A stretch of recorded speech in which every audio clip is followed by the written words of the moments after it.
بلوچستان میں آپریشن شابان پوری قوت سے جاری، ہلاک دہشت گردوں کی تعداد 114 ہو گئی۔ سیکیورٹی فورسز نے مزید 5 خوارج جہنم حاصل کر دیے۔ سیکیورٹی ذرائع کے مطابق بھارت کی پراکسی فتنہ الخوارج پر زمین تنگ کر دی گئی ہے۔ سیکیورٹی فورسز کی جانب سے خارجیوں کو فضائی اور زمینی کارروائیوں میں نشانہ بنایا جا رہا ہے۔ ہلاک دہشت گردوں کے قبضے سے اسلحہ اور گولہ بارود بھی برآمد کیا گیا۔ برآمد اسلحے میں M4 rifles, SMGs، rocket launchers, mobile phones اور دیگر سامان بھی شامل ہے۔ فتنہ الخوارج کے خلاف فضائی اور زمینی کارروائیاں جاری ہیں۔ دشمنوں کے ٹھکانوں کو مسلسل تباہ کیا جا رہا ہے۔ سیکیورٹی ذرائع کے مطابق آخری دہشت گرد کے خاتمے تک بلوچستان میں آپریشن شابان جاری رہے گا۔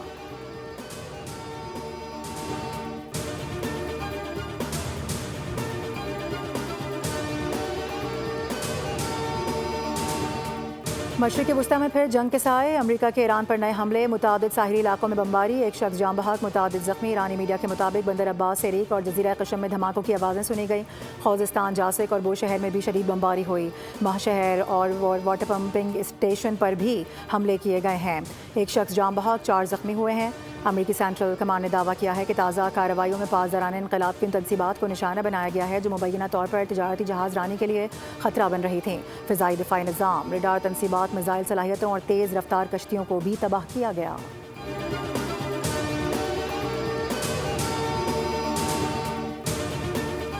امریکہ کے حالیہ حملوں نے چند ماہ کی تمام سفارتی کوششوں کو بے سود کر دیا۔ ایرانی وزارت خارجہ کی امریکہ کے تازہ حملوں کی مذمت۔ امریکہ نے آبنائے ہرمز میں ایران کے انتظامات میں کھلی مداخلت کی، جس سے نہ صرف وہاں دوبارہ عدم تحفظ کی صورتحال پیدا ہوئی بلکہ بین الاقوامی تجارتی جہاز رانی میں بھی خلل پڑا۔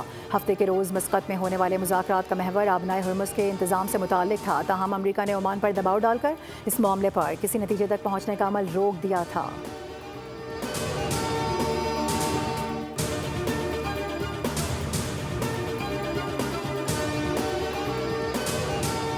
وزیراعظم شہباز شریف ایک روزہ دورے پر قطر روانہ، سابق وزیراعظم نواز شریف بھی ہمراہ۔ وزیراعظم قطر کے امیر شیخ تمیم بن حمد ثانی سے ملاقات کریں گے۔ امیر مرحوم شیخ حمد بن خلیفہ ال ثانی کے انتقال پر تعزیت کریں گے۔ وزیراعظم کا دورہ قطر حکومت اور عوام سے برادرانہ تعلقات کی عکاس ہے۔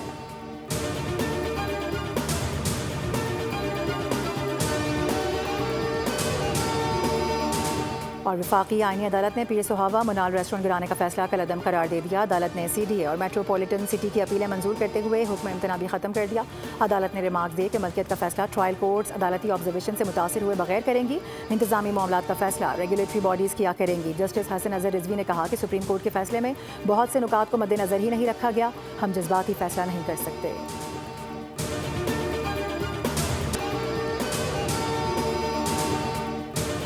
وزیر اعلیٰ پنجاب مریم نواز سے پرتگال کے سفیر کی ملاقات۔ مریم نواز کی پرتگالی کمپنیوں کو پنجاب میں سرمایہ کاری کی دعوت۔ پاکستان اور پرتگال کے تعلقات مزید مضبوط بنانے پر اتفاق کیا گیا۔ تجارت، زراعت اور لائیو اسٹاک میں تعاون بڑھانے پر بھی تبادلہ خیال۔ لاہور اور لسبن کو سسٹر سٹیز بنانے پر بھی گفتگو کی گئی۔ پرتگال کے سفیر نے کہا کہ پاکستان کے سفارتی کردار کو سراہتے ہیں۔ مریم نواز نے کہا کہ پنجاب میں فارما، آبی وسائل، ڈیجیٹل جدت میں تعاون کے وسیع امکانات موجود ہیں۔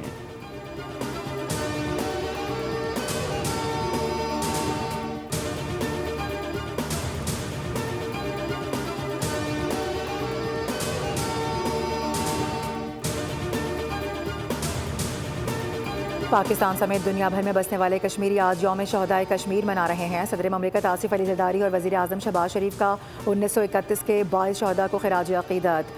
صدر زرداری نے کہا کہ کشمیری عوام کی قربانیاں تاریخ کا روشن باب ہیں۔ پاکستان کشمیری عوام کے حق خود ارادیت کی بھرپور حمایت جاری رکھے گا۔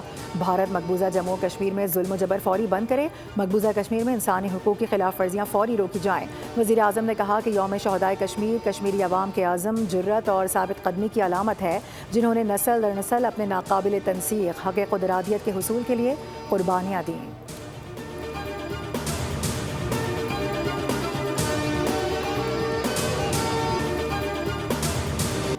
منی پور میں نسلی فسادات کی نئی لہر۔ مودی سرکار حالات پر قابو پانے میں بری طرح ناکام ہو گئی۔ ہندو انتہا پسند تنظیم BJP کے کٹ پتلی وزیر اعظم نریندر مودی کی حکومت کی ناکام پالیسیوں نے منی پور کو آگ میں جھونک دیا۔ بھارتی جریدے دی اسٹیٹمنٹ منی پور میں اٹھنے والے نئے فسادات کی تفصیلات کو سامنے لے آیا۔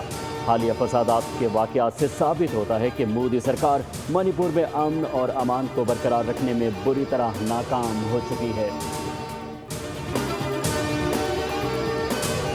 غزہ میں جنگ بندی کے باوجود بھی اسرائیلی حملوں کا سلسلہ نہ رک سکا۔ فلسطینی طبی حکام کے مطابق تازہ حملوں میں کم از کم 6 فلسطینی جاں بحق ہو گئے۔ وسطی غزہ کے البریج پناہ گزین کیمپ کے مشرقی علاقے میں بھی بے گھر خاندانوں کے خیموں پر اسرائیلی فائرنگ کے نتیجے میں 9 سالہ بچہ شہید ہوا۔ اسرائیلی فوج کا کہنا ہے کہ اس نے دہشت گردوں کے ٹھکانوں کو نشانہ بنایا۔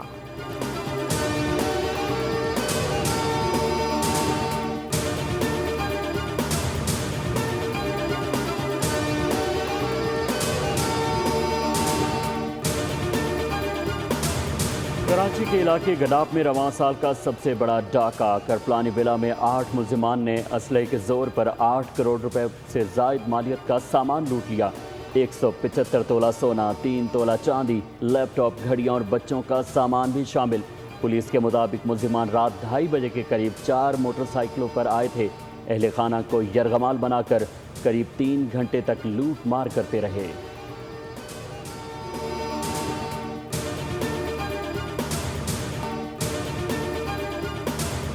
کمشنر کراچی اور فلاور ملز مالکان کے درمیان مذاکرات کامیاب۔ آٹے کی قیمت میں کمی کا اعلان کر دیا گیا۔ آٹے کی ایکس مل پرائس میں 8 روپے کمی کی گئی، فی کلو آٹا 125 روپے کا ہو گیا۔ فلاور ملز مالکان کی شہر میں آٹے کے فیئر پرائس اسٹالز لگانے کی بھی یقین دہانی۔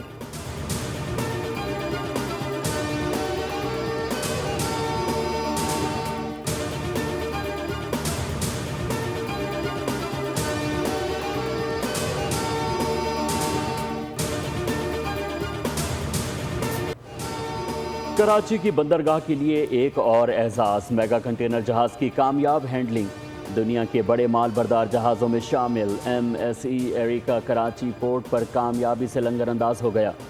ترجمان کے مطابق 398 میٹر طویل 20,000 ٹی ای یو گنجائش والے دیو ہیکل جہاز کے دوران 3,000 سے زائد کنٹینرز کی ہینڈلنگ متوقع ہے۔ جہاز کے کپتان نے کراچی پورٹ کو خطے کی بہترین بندرگاہوں میں سے ایک قرار دے دیا۔ کارگو آپریشن مکمل ہونے کے بعد ایم ایس ایریکا چین روانہ ہوگا۔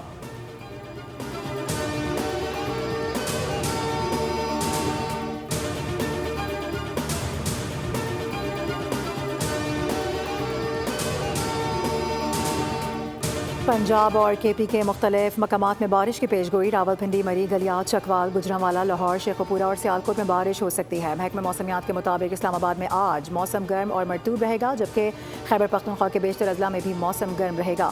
چترال، سوات، بڈگرام، مانسہرہ اور ایبٹ آباد میں چند مقامات پر بارش متوقع ہے۔ تھرپارکر، عمرکوٹ، مٹھی، سکھر اور جیکب آباد میں بھی بارش کا امکان۔ کراچی میں مطلع جزوی طور پر ابر آلود رہنے کے ساتھ ہلکی بارش کی پیشگوئی۔